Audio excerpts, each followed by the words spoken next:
Hey, good morning everyone. It's Marvin at Georgia Door and Gate. When should I replace the rollers on my garage door? This is a question that comes up from time to time. And in all my research of all the major garage door brands, I've never found any one brand that specifies a time frame when these should be replaced. If anybody's telling you that you need to replace them every 1 or 2 years, run.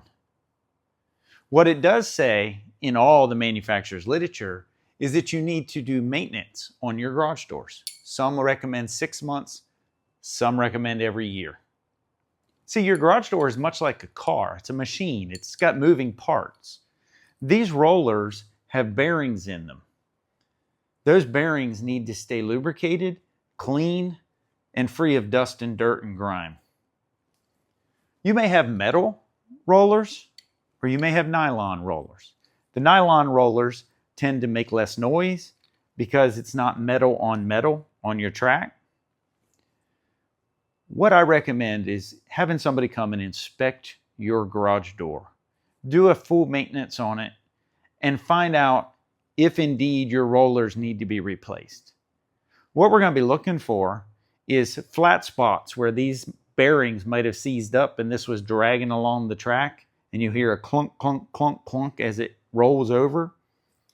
We're also going to be checking and see, have the bearings been worn to where there's excessive wear on these. If there's excessive wear, you're going to have this thing get into a bind and be dragging along the track. Could possibly make your whole entire door come out of the track. That's a dangerous situation. These aren't that expensive to replace. You just don't need to do it more often than necessary. I recommend having a good qualified company come out and do an inspection on your garage door to keep it running safely, smoothly, and efficiently. Y'all have a good day, and I'll talk to you next time.